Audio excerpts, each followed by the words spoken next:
You're listening to Bigger Than Belief, real stories about real faith with real people whose belief is unbelievable. I'm your host, Adam Duxter. Thanks for listening to Bigger Than Belief, where we share real stories about real people and real faith. Today is Thursday, July 23rd, and I'm really excited about the conversation we're going to have today because, frankly, it's something I came into this interview not knowing enough about. I mean, as a reporter, I knew the Twin Cities has a large Karen population.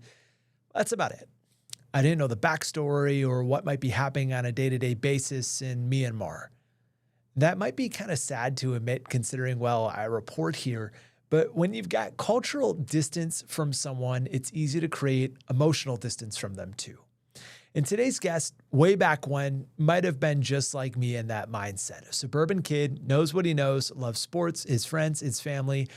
It is really relatable when you think about it. In fact, when Jesse Phenow got a college assignment to spend time with a Karenni family, he walked in with a mindset of like, hey, I am here to help. I've got things all figured out on my own. You here are new as refugees. Like, how can I help? Let me assist. Then Jesse Phenow found out what it happens when you get proximate. It is a word we don't use all too often, but it is one that's going to come up in this interview a lot, the word proximate. What does it mean? Well, it means to get close, physically, emotionally, mentally, spiritually, to the people who are around you. Jesse went in on an assignment and he came out with a family. The years that follow have been totally different for him. It's totally rerouted his life and his purpose. And today he helps run the urban village in St. Paul. He's also been overseas in areas that are still seeing massive amounts of violence and destruction to this day. And he goes there to, you guessed it, get proximate. I think today's conversation is a great reminder of what can change when you allow people into your life. It's easy to be selfish with your time, your money, everything around you. Frankly, your life, it's easy to be selfish with. And for that reason, it's easy to walk right by people who really could use your help.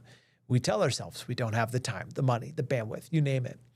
Jesse's story is a great reminder of what happens when you stop and say yes to people.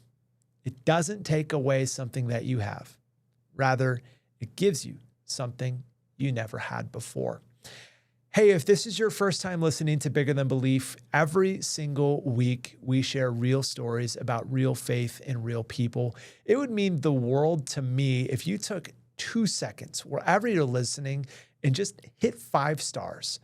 5-star rating goes a long way. And thank you to the 100+ of you who have done that already to this point.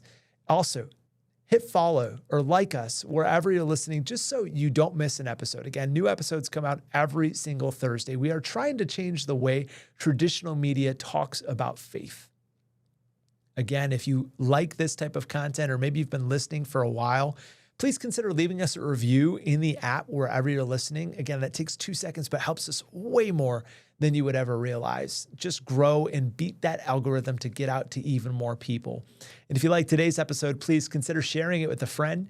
Again, that is the number one way. You folks listening, telling other people about us is the biggest way that we grow and help spread the work that we do here. All right, folks, now is Jesse Phenow. Well, we now welcome on a very special guest, someone who I'm excited to have sitting across from me. It's been a while that we've been connected. I'm excited to physically be in person having this conversation today. We've got Jesse Phenow, the co-founder of Urban Village, but someone with a uniquely awesome Minnesotan story that has gone not just from here in the Twin Cities, but global. Jesse, thanks for making the time to join us. Oh man, it's a joy to be with you, bro. It is. Jesse, I'm really excited to have this conversation because I feel like the work you're doing is so unique and it's so different than really anyone else that's trying to be in ministry space or doing this kind of work in the Twin Cities. But for people who have never met you, your story starts right here, essentially. That's right. In the cities, right? Come on. Yes, sir. Richfield kid? Oh, yeah. Yeah, Richfield Spartan. On. Yeah, that's right. Bethel. Bethel College football. That's right. Yeah. And then you're in college Mm. and you get this opportunity that changes your life. Yeah. I'd love to start there. Yeah. Because it feels like that's that is really a start for your journey. You're in college, you get this opportunity to do what? Yeah. Well, yeah. I mean, you said it. I'm at Bethel. I'm a junior. I'm a football meathead. But I get this invitation through an intercultural communications class with this amazing professor, now kind of a big brother figure, Ripley Smith. And his invitation was to not just learn about intercultural communication, but to go out and live it. And so as a part of this course, we're tasked with volunteering at a handful of local organizations, and you kind of got to pick one. And at that time, I wish I could tell you that it was like a really intentional thing. It kind of just happened where I ended up volunteering with a local refugee resettlement organization. They're now called Arrive Ministries. I think some folks will be familiar with them. But they had this really cool kind of good neighbor program where they were inviting people that are local here to more or less accompany recently arrived refugee families. I think something that, is kind of unique about how people perceive the refugee resettlement process is from a services standpoint, it's really like a 90-day runway for people to arrive here in Minnesota, to receive some services, to find a house, get kids in school, find a job, and then it's kind of like, good luck out there, you know? And so what was cool about this program is that they invited people to, again, just be neighbors and be friends to recently arrived families. So with that being said, though, I think my approach to that initial volunteer, this volunteering experience was, I think, somewhat informed by a little bit of like the realities of growing up as a middle-class suburban white kid in the Twin Cities.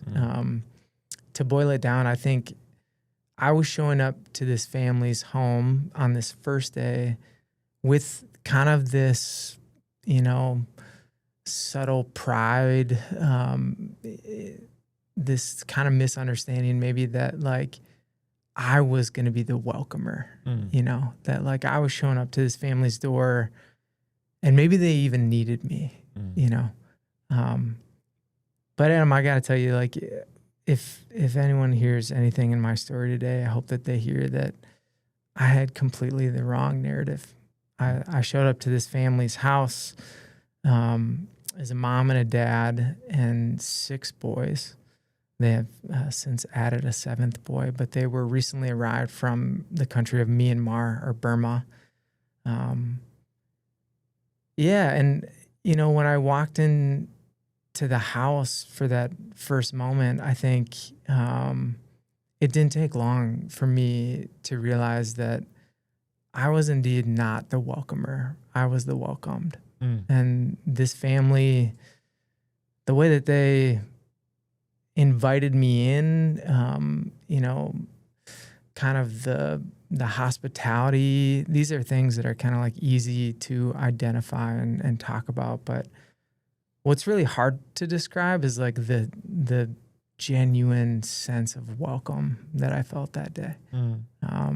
A deep feeling that they wanted to know me and be known by me.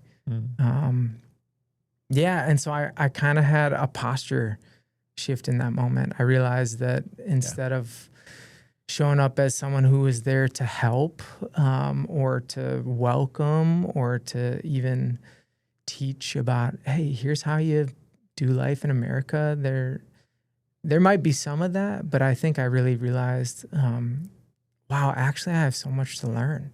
Mm. Here's a family that is welcoming a stranger, who is inviting this 21-year-old hairy goofball into their home, and really with a sense of genuine care for me, you know. Yeah, so that was a profound kind of moment, and is kind of the start of this story for me. Is this family and I, through this kind of volunteer experience, we would hang out every Sunday. So I would go over to their place and hang out with mom and dad and these 6 little boys, and we would do everything. We would, you know, go to the grocery store, ride the bus, hang out at the playground. You know, I think a lot of those kind of first moments of hanging out with each other, they didn't speak any English at the time, and I didn't speak any Karen, which is their ethnic identity and language. And so we kind of reverted back to, I think, what is the really the most kind of primal and important language for at least young boys, and that's WWE wrestling. Yeah, I was gonna say beating each other up. Yeah. So that's like how we communicated, you know. But yeah, anyway, I could go on and on. But like this, yeah, we started this really special relationship, and I think again one that was a lot more mutual than what I had originally maybe imagined. But as I reflect on it too, I think actually I was the beneficiary of that relationship, without a doubt. So the year is what? How long ago was this? This is 2012 into 2013 when we first get connected. And so this is all for this, you know, school class, right? Right. The relationship with this family was intended to last at the minimum for I'm guessing a semester or a year. Right. Yeah. But how quickly did you realize like this is going to go well beyond that? Yeah, I mean, I think it was pretty quick. We kind of went on this journey that I like to kind of try to understand as like from stranger to friendship to kinship. Yeah. You know, after a while, we started on Sundays hanging out like after church, but then it pretty quickly turned into like these 6 little boys were, dude, they were coming to hang out at Bethel and like at my college house with these 5 other big football meatheads, and we're playing goofy games in the library at Bethel, like being really annoying to students that are trying to study. And we're just cruising around campus like just like brothers, you know, big brother and little brothers. And it pretty soon transformed into, it didn't need a volunteer schedule. It was kind of like how a big brother would relate to little brothers while he's a college student, kind of. So going into this, I mean, you've used a few words to describe yourself at that time already. That might be a little self-deprecating. Meathead, the classic middle class, white dude. But how much did you know going into this about like the geopolitical situation going on, across the world, or maybe what really had pushed them to the United States, or was it a lot of learning along the way about like, this is culture, this is heritage, this is what's going on over there? Did you go in with any sort of background knowledge, or was it something you kind of picked up along the way? Yeah, no, I didn't. I mean, like I think if you would have asked me as I was like approaching the steps of their apartment complex for the first time, where is Myanmar or Burma? I'm not sure I could have pointed it out on the map, truthfully. But I think it was, as we started to get to know each other, those things, that information became kind of critically important for me. Because again, I mean, we were at this point we're friends, kind of becoming family in a way. And for me to really kind of understand them and their community, there was an element of needing to learn about, hey, what is happening in Burma? Like, what is the context in which millions of people are fleeing that country? Why are there 30,000 people from this diaspora here in the Twin Cities? Those kind of questions, I think, they felt pretty important at that time as we were kind of getting to know each other. So, and I feel like before we can even move forward in this conversation, that might be a good time to sidestep and let's talk about, for people who are about to hear this next portion of what we have to talk about, and they're just like you were walking up to the door, maybe can't even point it out on a map, right? What do they need to know about this nation, the last 30, 35, 40 years, there, and why there is such a large contingency of people in the Twin Cities. What's like the quick overview you would give for people when you're trying to explain it to them? Well, I mean, it's a good question. It's a tough one to answer, honestly, because it's a pretty long and complex history. I mean, you said the last 30 years, but the truth is that Myanmar is home to the Myanmar, or Burma, I should say. It's kind of known as both names, depending on who you ask. But Burma, or Myanmar, is home to the world's longest running civil war. And so now it's 76 years of this ongoing conflict. And so, I mean, to kind of boil it down, this probably won't surprise a lot of listeners. Like, the origins of some of this conflict and violence in Myanmar, Burma, stems back to colonization, and the way that, it was Great Britain that had colonized India and then Myanmar. And so there was kind of some fracturing of community at that point. There was certain minority groups that were elevated over the majority, and just there was the seeds of conflict and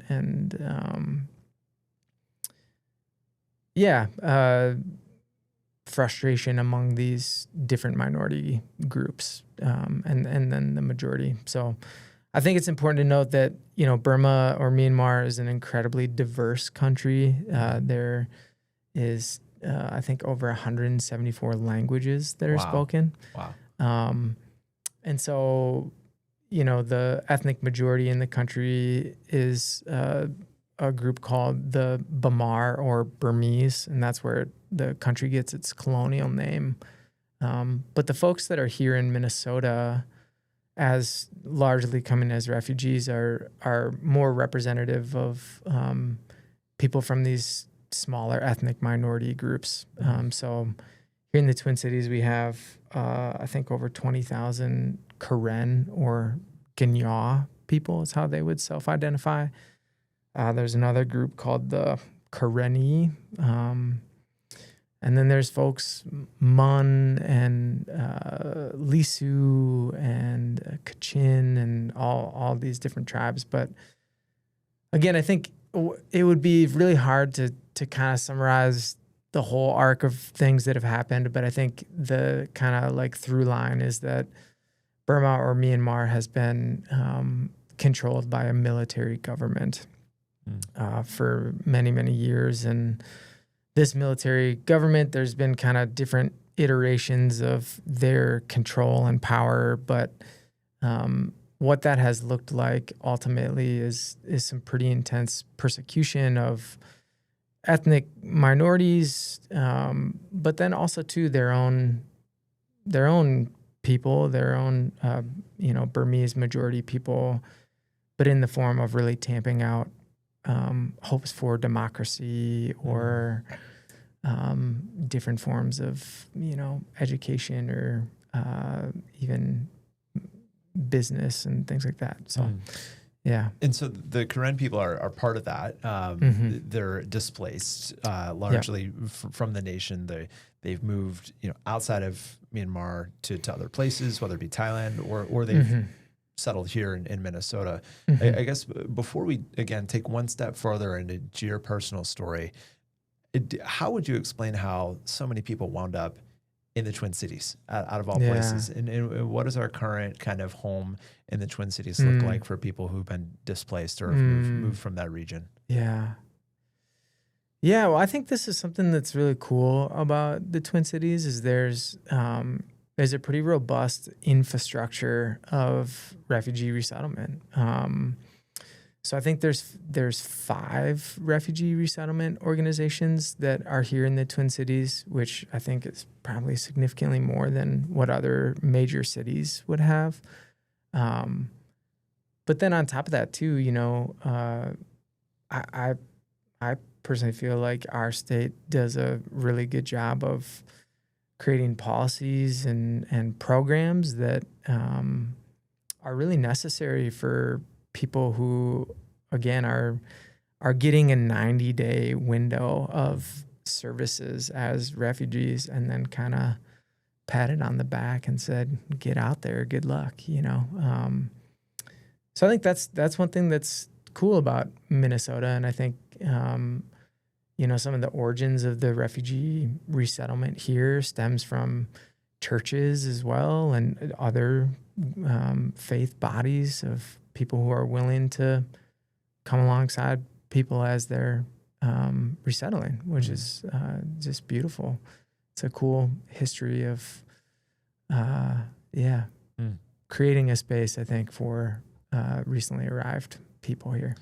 So then with that context all understood, you are learning this as you're going along with this family, all these boys, right? And you're still in college and you're developing this friendship and this relationship. What was the point for you where it's like, this is more than just like a friendship that I want to carry on, but like this is something that has become a calling for me to help serve people in this group? Or what was that next step like for you? Yeah, it's a great question. I think, for me, one of the things that I think we'll kind of dive into a little bit too is just this idea that being, especially as a Christian, I mean, someone who grew up in a Christian family. My parents were both Presbyterian pastors at a local church, and so I grew up in what I kind of like to call like this really amazing village of really loving and people that I think did a great job of modeling what faith looked like and what service looked like. But I think as I got to know this family, I started to learn about some things that had been maybe foreign to me in some of my upbringing. Things like violence and being on the underside of privilege and power, being persecuted and or even things like poverty, like I think through this family and our relationship, number one, our relationship, as I mentioned, went from kind of like friendship to kinship. And so if you can imagine this, like at the beginning of our friendship, like we're pretty different. We have unbelievably different experiences. I can't really understand at the beginning, like their world and what they're coming from and what they're stepping into in terms of their resettlement process here. But after a while, as we kind of started to become family, and I really started to posture myself as like a listener and a learner, I realized, man, we're not so different, and I start to identify with parts of their story and who they are. And I think when we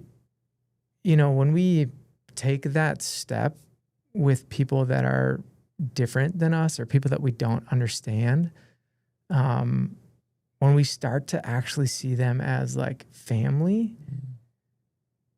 what they're experiencing is not something that we can like shrug off anymore. You know, I mean, as I would encourage people who are listening right now, you know, close your eyes and think about your mom or your brother or your grandma, and then I want you to envision them hiding underneath trees as bombs are falling in eastern Myanmar, or as, if I can say it, you know, ICE agents are pinning them down. Or I think too, a police officer kneeling on their neck. Like, I'm not trying to get political, but I do think that it changes when you see someone as family. You know, that person's reality all of a sudden becomes a lot more nuanced. And there's a real sense of care, you know, about what they're experiencing. And so I think for me, in terms of this community, again, starting with this family, refugee family from Myanmar, like, they started to become my family. And so their experiences, number one, in Myanmar and what was happening there became really important to me, and things that I couldn't not think about or just shrug off anymore. But then also too, their resettlement experience here, being, you know, coming from the scarcity of the refugee camp to scarcity on the east side of St. Paul. You know, that reality wasn't something that I could just shrug off anymore, because I genuinely started to see these 6, now 7 little guys as little brothers. And so, I think that was kind of the switch for me, is this recognition that things change when you're family. You know, you never stop fighting for your own. Were you still in college when you went to Thailand for the first time? I had just graduated. So that's probably the next step, though, for you, is to go and see stuff in person, right? I'm guessing that was a pretty transformational trip for you. You graduate and you go, and what do you see there? Oh, man, I saw so much. You know, I think I had learned enough at that point to understand that I wasn't going over there to help, really.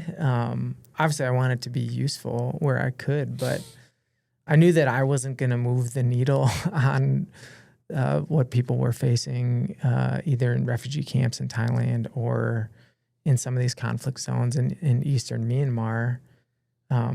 But I knew that I could posture myself as someone who could listen and who could learn. And so that was really the kind of the point of the whole trip, was to go sit at the feet of people who could teach me about that experience and the resiliency that it takes to endure it, and the faith that allows them to continue. But then, of course, too, just some of the cultural and historical context as well. So it was transformational, to say the least. You spent how long there? I think it ended up being just under a year, something like that. Wow. Yeah. Did you go there with the intention of staying there that long? I knew I had a limited amount of money, for sure. Wow. Yeah. But I didn't, again, there wasn't like this real clear agenda or like goal other than just to occupy the same spaces that my family had been in, and recognizing that I wouldn't be able to experience those spaces the same way that they did. But if I got close enough, maybe I could understand a little bit differently or a little bit more deeply. So when you return to the Twin Cities, I mean, what's the next step? Is like, okay, I've seen all this stuff. I've made all these connections. I have all this lived experience, and I have a pretty clear-cut goal, or how did you take the first step? And I'm guessing this is the first step into the urban village, the work you do now, which I'm excited to talk about. But what was that first step like for you to say, here's what I'm going to do next? Yeah.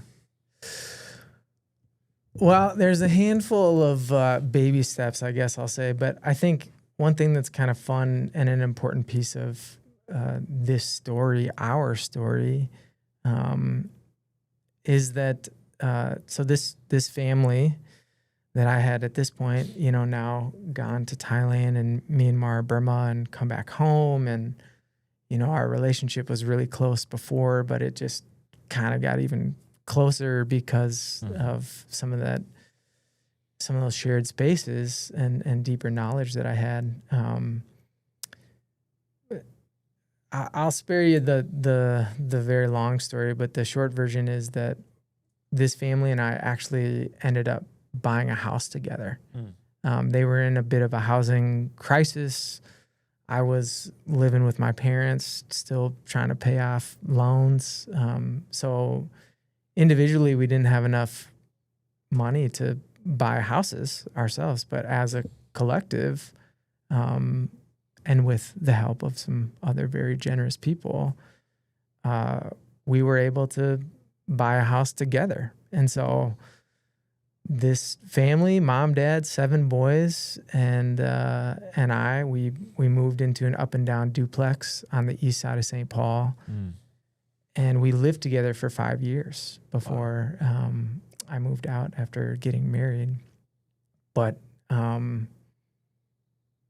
think that was really the next step and what kind of led to the urban village.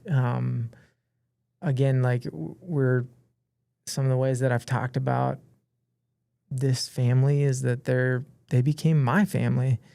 And as you can imagine, all of a sudden, like, that's pretty literal when we're living together.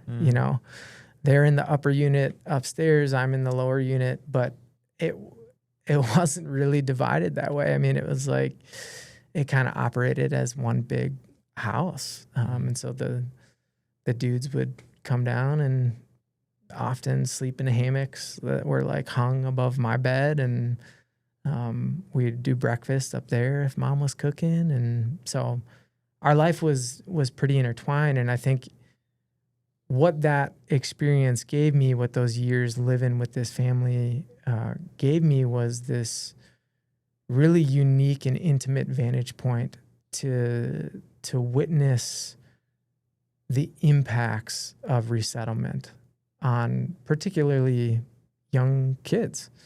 And I think the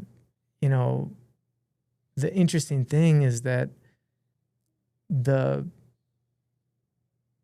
impacts are totally different depending on how old you are, kind of when you arrive, versus, like the youngest son was born here. So the oldest dude, he got here when he was 12, and then the youngest cat, again, he was born here. They have really, really radically different experiences in terms of their, these first couple years of resettlement. And so all this to say is, I think I had kind of this unique vantage point to witness that. I started to identify some of the challenges or ways that issues were emerging. Obviously, I'm listening to other people in the community, though, to hear their experiences, and not just base it on my own observations. But it was kind of at that point when it became apparent that, man, these kids, they need a space that's theirs, where they can kind of navigate this incredibly turbulent and nuanced reality of resettlement. And that's kind of what ultimately led to the urban village, was to become a place where kids who are from this community experiencing this reality could belong. You launched Urban Village officially when? It's 2019. Okay. Yeah. And was the mindset behind it, was it always just a place for kids to be kids, or because I've seen some of the stuff that you've put out as far as the videos, and it looks like just really like, I don't want to say like a teen hangout, right? Or like a community center almost. But it, like you said, with everything that these kids have been through, it looks truly like a place for them to just be and exist and hang out and have fun. I mean, what's the mission behind what you do? Yeah, man. Well, our mission is we're in the work of accompaniment, is how we talk about it. And so our actual mission statement is that we exist to accompany the Karen and Karenni youth of this diaspora as they connect, heal, and launch. And so we see those three elements as being pretty vital to their trajectory and overall success as they define it. And so connect, again, kind of this idea that it's pretty important to be rooted in who you are, and that means both in your cultural, ethnic identity, but then also in the other ways that we define ourselves more broadly as Americans, but even smaller as like a soccer player or a Baptist or, a Buddhist, these type of things. And so being connected and rooted is something that we, try to do, particularly around ethnic identity and some of that history. Healing is like a really important thing that we take seriously, is recognizing that it's a rough ride coming from a really violent and volatile reality in Myanmar to some pretty intense scarcity and uncertainty in refugee camps, and then to low-income realities in neighborhoods in the Twin Cities. And we recognize that there's some room for maybe addressing some of the realities of pain and trauma that can come from experiences in that type of dynamic. So we take that seriously. And then the launch is like the fun, beautiful thing that we get to participate in. Is we really believe that these kids are becoming their ancestors' wildest dreams. And for certain kids, it looks different. It maybe looks like we plug them into a trade school. For others, it looks like we write them a check to go to college. Those kind of things. So, yeah. You talked about the decades and decades and decades of turbulence in Myanmar or Burma. 2021, there's a military coup. Yeah. There's since been tens of thousands of people have been killed, including hundreds of kids. I think I have the numbers. 1.7 million people have been displaced even since then. You get an opportunity to go back, right? Yeah. So what was that like? You talked about seeing the violence firsthand. I mean, we talked a little bit offline before we had this meeting for this podcast taping, but what did you see? When did you go back? What did you see? What is the reality like that? Like over there right now? Yeah. Well, I guess a little bit of context, I think one thing that's important for especially Minnesotans, people that are listening to this podcast, it's important to know that, what's happening in Myanmar, Burma right now, it's an easy thing to kind of hear about and forget about. It's something that it feels like it's happening thousands of miles away. But I think the reality is that, when bombs are dropped in eastern Myanmar, they actually land here in East St. Paul among our neighbors. The diaspora community that is here has, moms and dads and brothers and sisters, cousins who are directly impacted by the violence that is happening there. And so, when the military coup happened in 2021, the community here really activated and started raising support and trying to, find ways to even reach family members that were on the run. And so, I was really humbled and fortunate to get to participate with some other people who were a part of the diaspora here, but then globally as well, to go back on a humanitarian mission and try to get supplies and non-lethal aid to people that were really in the crosshairs at that point and freshly displaced and literally on the run. And so, yeah, there's a lot that we could talk about with that. I mean, there's some really difficult and transformational, deeply scary moments from that experience. But ultimately, I think, too, it was a profound joy to be able to stand with people who I love, people I see as my family in moments of some pretty serious challenge. So, Wait, when did you take that trip? How long were you there?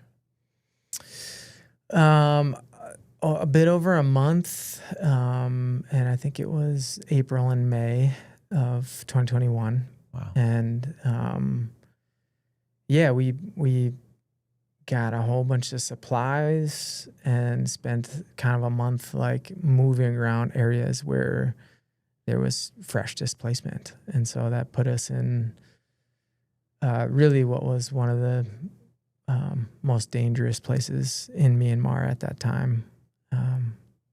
And just kind of hearing bombs go off and grabbing a bag of rice and heading towards where the bombs were exploding. Wow. Yeah. Wow. What was like the realest moment for you while you're there? Oh, man. Well, I think, again, we talked about proximity on today, and I think being proximate to that level of violence was really life-changing for me in some ways that I had never envisioned or imagined that it would be. To be totally honest, I think we here in the States, we're super insulated, and we have this kind of like even glorified understanding of violence, and in a lot of ways see it as a righteous tool. And I think I had some of that in me as I was stepping into that environment. We talked offline, but I had an opportunity to participate in that violence. And, again, carrying some of these assumptions, like I maybe at the beginning of that trip, I thought, this is right. This is, I'm here defending people that are being unjustly persecuted and people that I love, and to use violence would be acceptable. But I think as the trip kind of went along and we got closer and closer to real violence, I started to even just watch some of the people that were around me and to understand that these are people that had, have grown up here, who have experienced this type of violence, who have carried guns because they've needed to defend themselves. And again, we're going into some of the most kind of heavy conflict zones in Myanmar. And so people shooting at us was a reality with where we were. And I think what some of these guys kind of taught me, these local, guys that were defending their people, was that there isn't this, there's not the same kind of celebration that you see on TV and movies of violence. I think that people that actually live in it and have to experience it lament it. It's not something that they relish or want. And so I think for me, that was a really transformational thing. And maybe the realest moment there was coming to this understanding that, I guess I still don't have a full understanding of it, but more like getting to see what is this very difficult reality of a need to, maybe there's a need to defend yourself, and that is something that I can totally understand. But also to engage violence means to be a victim of it. And I think that was, it's something that I'm still wrestling with today, honestly, is the usefulness of violence and actually our relationship to each other. And if there's a way that we can engage each other without it, I think ultimately is where I'm trying to get. So, I mean, I've never been in your shoes in that regard of being overseas, but I've very distinct memories that probably will never leave me of early January, being called to a breaking news scene and getting there, and there's heavily armed people everywhere. In an intersection, and there's people yelling, and there's whistles, the loudest whistles you can imagine going off. And it's just the most volatile scene, right? And this is minutes after Renee Good was shot and killed in Minneapolis, right? Yeah. And I remember when the feds were trying to leave the intersection because they eventually had to get out of there. And Minneapolis police showed up, and they were working the perimeter. And the feds, all these federal agents, guys with, BORTAC, patches, they're tactical units of Border Patrol, right? They're trying to get out, and they're heavily armed with lethal and less lethal munitions, right? And as a journalist, I'm trying to get as close as I can. So I'm hearing you say, like, you're running towards the sounds of the bombs going off overseas, and I'm physically running towards the sound of the chaos and the conflict going on, right? And I remember standing there in a moment where we had just gotten a pepper ball basically blasted at us. And so I'm feeling the impact of that. And we are standing in an alley where they're trying to get a vehicle through, like a pickup truck. And I'm standing there with my cell phone recording. I don't know what's going to happen next, right? And they're macing people from point blank range. I'm talking from me to you, 2 feet away, right in the face. And these federal agents are slinging people to the ground, and people are fighting back. Like they're holding their ground. Yeah. And I just remember thinking in that moment, like, someone just got killed for being in the way. Yeah. And like, I am right here. What happens if someone starts shooting again? Like, am I in the way? Can I get out of the way in time? Yeah. And I just remember, because I'm a Christian, and we share that in common. Yeah. I just remember in my head, like, praying, like, God, like, please keep me safe. Like, because you just don't know. And it almost sounds a little dramatic saying it now, because who knows, how much danger I really was in. You never know. Those situations can turn on a dime. But I just remember being like, this is the most volatile situation I've ever been in. God, please keep me safe. What was your prayer like when you're overseas? You said at one moment you physically have a gun in your hands, right? Like, what is your prayer to God in that moment? Are you talking to God? Are you hearing from God? What is that dialogue like for you in your head? Yeah. Well, I mean, I'm glad you named it. Like, I think, another kind of interesting thing about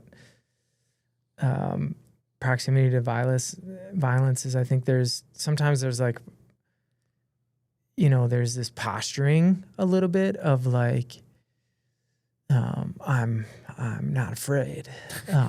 And I was terrified. Yeah. Like fully terrified. And pleading in the same way that it sounds like you were. And also too, though, I think that and this was some of the learning for me after this experience and unpacking it with a mentor and people that I love here, is I think that there was like I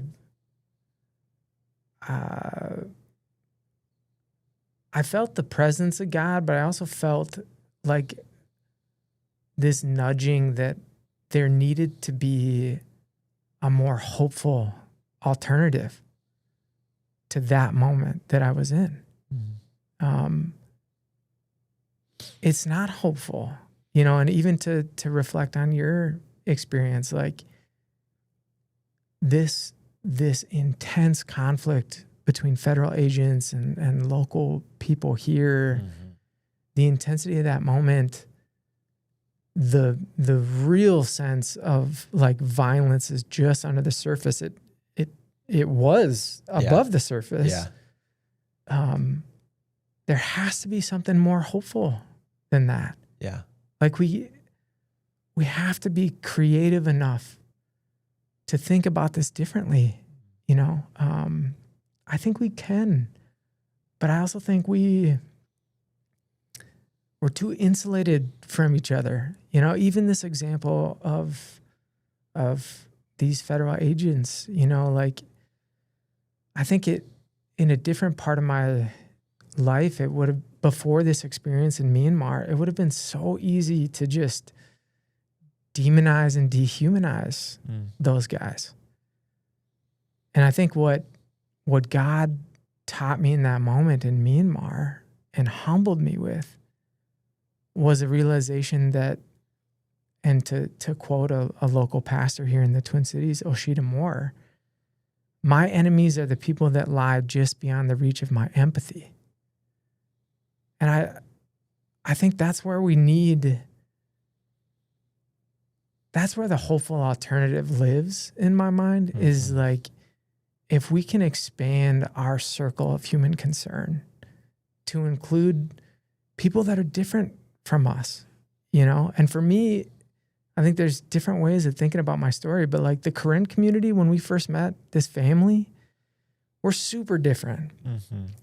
And what it took, though, for me to start to see them as family was, first and foremost, shifting my posture, not thinking that I was going to be there to teach them or change them, but actually I was there to listen to them, to learn from them, to be curious.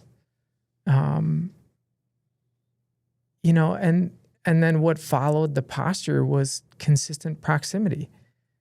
And so I think about now as I think about some of these, federal agents or people that I might have these differences with politically or religiously, I think the hopeful alternative requires us to actually move towards that difference. Yeah. And to show up with a different posture, not one that says, "Oh, I'm going to change you. You're going to think like me at the end of this." One that actually shows up with curiosity instead of condemnation. That says, I really, help me understand, what feels important and what are the values that are driving your participation in this federal agency or in this surge. You love your country. I love this country too. Tell me why. What do you love about it? Let's connect. Let's connect in some of these value spaces. And I just hope and I wonder, and this is what I think God taught me in that moment. I think there's a way towards something different, towards a more hopeful alternative, one that doesn't reach for power or violence or domination, but reaches for each other. But it requires getting proximate It requires showing up with a different posture.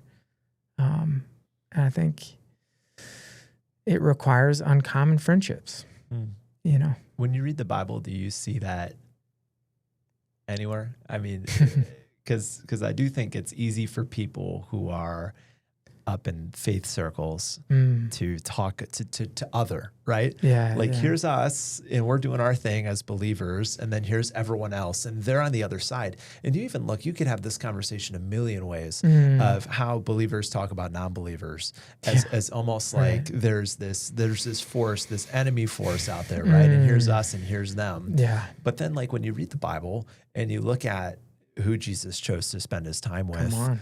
like, what do you see? And because I'm hearing you say that, and I'm just like, man, that's just like everything that I've read is what you're saying.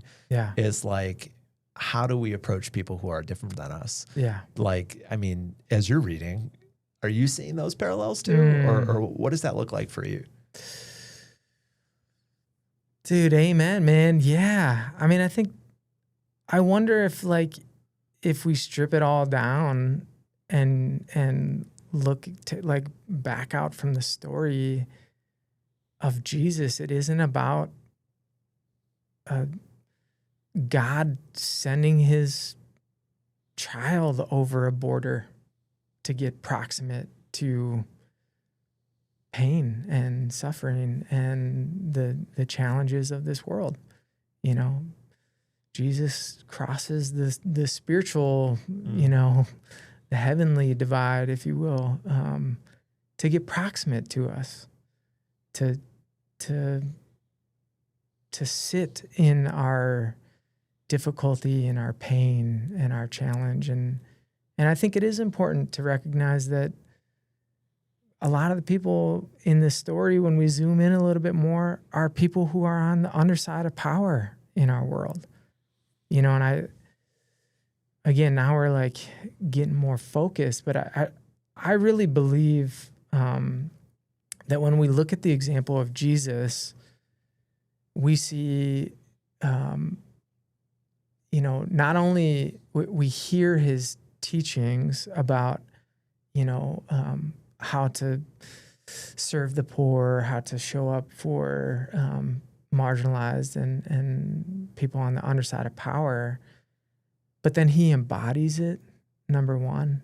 And then I think the interesting thing that sometimes I wonder if we sometimes miss in our kind of modern Western Christian reality is like, I wonder if people think that God or Jesus is telling us to do those things because it's good for marginalized people.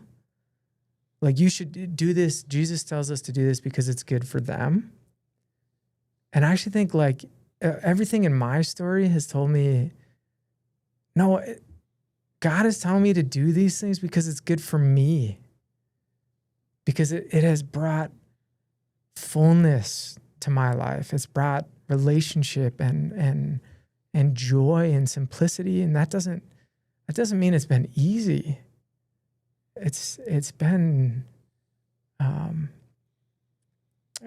challenging, but it's been full, you know? And I don't know, to answer your question, like, yeah, it's everywhere in there. And I think if we actually take it seriously, it can transform our lives as individuals, but I really believe it can transform the world. That's why I still participate in it, you know? Yeah. And I to answer your question, absolutely. I think it's the driving force behind the work that I'm doing, but also just the way that I'm trying to live, honestly. You're coming up on what, like 7 years? Yeah, sounds right. 7 years of the urban village. Yeah. Like, how do you measure success? I mean, like when you're telling people like what we've accomplished, is it we've worked with this many kids, we've, you know, done this much stuff, or how do you, when you were trying to pitch to people, because you are fundraised also, like how are you tangibly showing people like what you've accomplished or what has been accomplished through this effort? Yeah, I mean, well, we we don't use numbers to, try to count the success. I think, again, our kind of how we see ourselves is in this work of accompaniment. I think it's different from empowerment, in that like this whole, I know it's semantics, but like empowerment carries this idea that like we're giving you the power, like I'm handing this off to you and here's kind of what to do with it. Maybe even I think accompaniment is different in saying like, dude, you're running the show.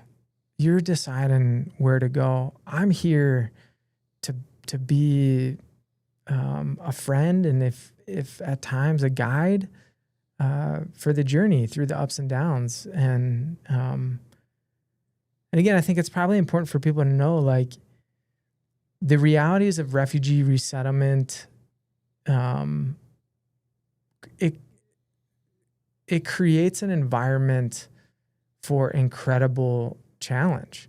And in the community that we're accompanying right now, like there are some very real and difficult challenges that youth are experiencing. The COVID education era didn't really work for recently arrived refugee families and for kids in particular.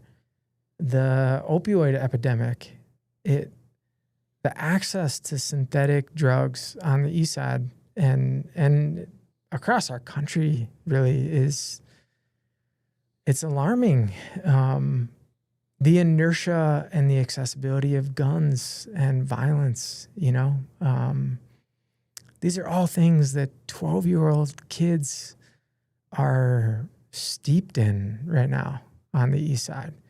And so I think for us, it's not a numbers thing, but it's a knowing that there are kids who are graduating from our programs who have a village behind them.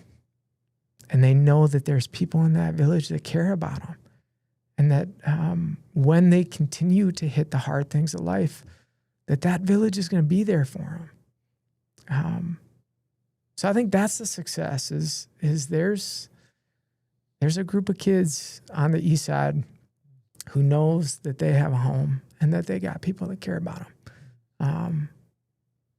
That's what success is, I think, in our way of understanding. And we're proud to participate in that little bit in that kid's life. So, is there a need for help? Like, I mean, as far as like volunteers or people who will get behind, I mean, like, our listeners and viewers, I mean, how can they get involved? Is there a space for them to get involved?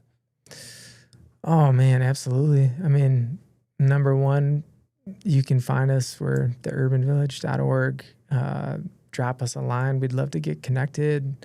There's all sorts of opportunities to serve, to be a mentor or a tutor. That's a lot of the work that we're engaged in.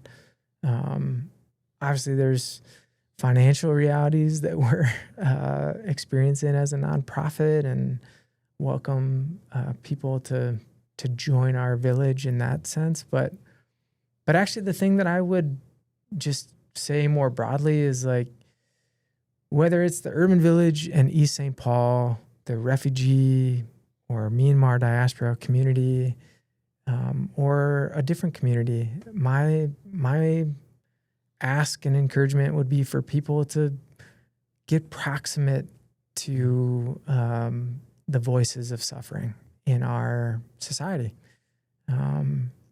Dr. Cornel West says the condition of truth is to allow the voice of suffering to speak. And I think for those who look like me or who are coming from the world that I'm coming from, like,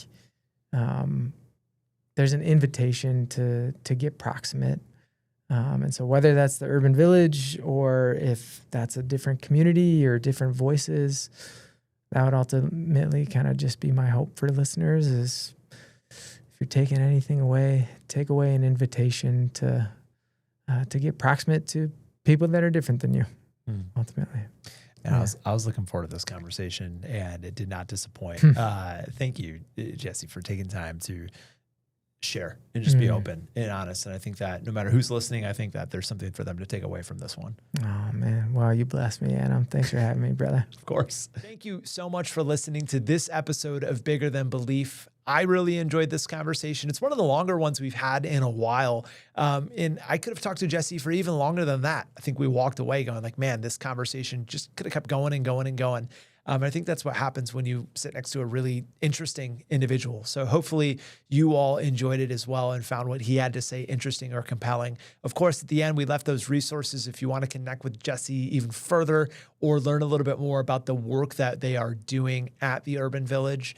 Again, if you enjoyed this episode, though, the number one thing you can do to help us grow or just to show your support is by giving us that 5-star rating wherever you're listening and clicking follow so you don't miss a single episode. If you're watching on YouTube, a simple thumbs up or a comment goes a long way to helping us beat the algorithm. And again, share if you can this content. It is the best way to help us grow and keep climbing the podcast charts. Hey folks, we'll be right back next Thursday with another brand new episode. It's hard to believe July is almost over. We've got one more episode in July. That's coming up next Thursday. In the meantime, folks, be well, and we will see you very soon.